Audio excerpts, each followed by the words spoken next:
Hello friends, स्वागत है आपका मेरे यूट्यूब चैनल में। तो मैं आज आपको श्री कृष्ण के कुछ अच्छे से विचार बताऊंगी।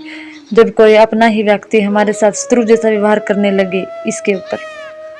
जब कोई अपना ही व्यक्ति और हमारे साथ शत्रु जैसा व्यवहार करने लगे तो इस पर श्री कृष्ण के कुछ विचार हैं।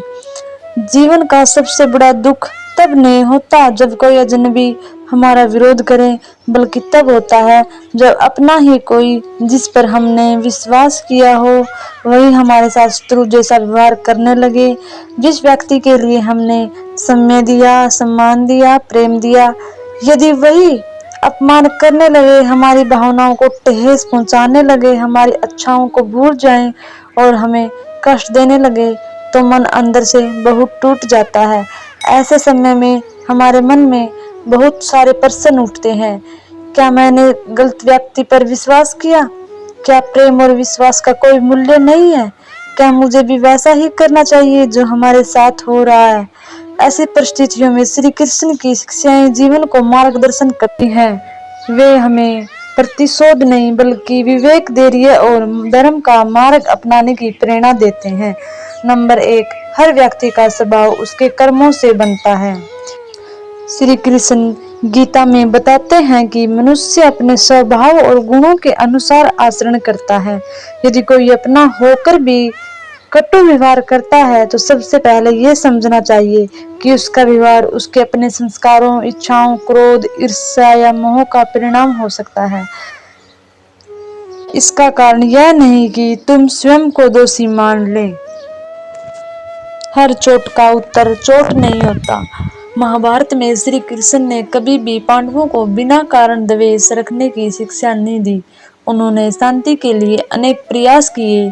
युद्ध तब हुआ जब धर्म की रक्षा का कोई दूसरा मार्ग नहीं बचा।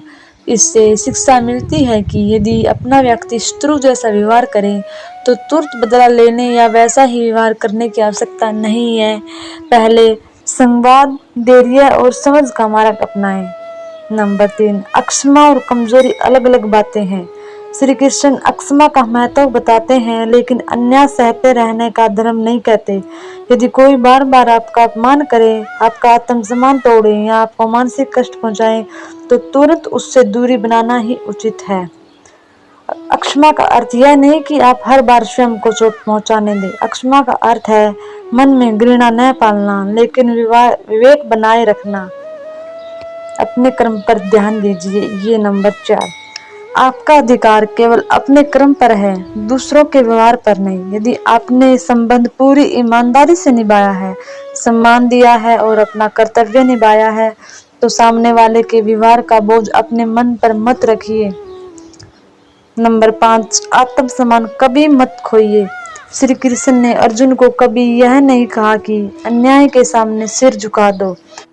उन्होंने धर्म और आत्मसम्मान की रक्षा करने का संदेश दिया है। यदि कोई व्यक्ति बार बार आपको नीचा दिखाए, आपकी अच्छाइयों का मजाक उड़ाए, आपको केवल उपयोग की वस्तु समझे, तो चुप रहना ही सबसे श्रेष्ठ माना जाता है या माना गया है।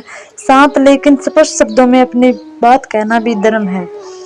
नंबर 6, अपेक्षाएं दुख का कारण बन सकती है। मनुष्य अक्सर उन लोगों से दुखी होता है जिनसे उसने सबसे अधिक अपेक्षाएं रखी होती है। श्री कृष्ण का संदेश है कि प्रेम कीजिए, सेवा कीजिए, लेकिन अपनी शांति को केवल दूसरे के व्यवहार पर निर्भर मत होने दीजिए। और श्री कृष्ण यह भी कहते हैं कि भगवान पर विश्वास रखिए, मन ही मन में प्रार्थना कीजिए। अगर जब मन टूट जाए और कोई अपना ही पराया लगने लगे, तब श्री कृष्ण का स्मरण कीजिए। हे श्री कृष्ण, यदि मैंने कोई भूल की है तो मुझे उसे सुधारने की बुद्धि दीजिए। यदि सामने वाला गलत है तो मुझे धैर्य दीजिए। मेरे मन में द्वेष दूर कीजिए और मुझे ऐसा मार्ग दिखाइए जिसमें मेरा आत्मसम्मान भी सुरक्षित रहे और मेरा हृदय भी शांत रहे।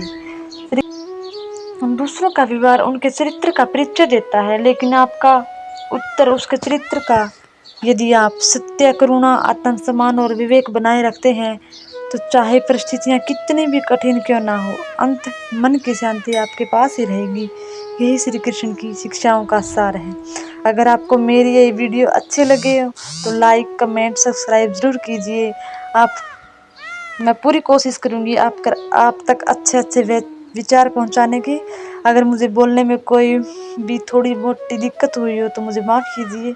मेरी नई नई वीडियो देखने के लिए मुझे सब्सक्राइब कीजिए प्लीज़। राधे राधे।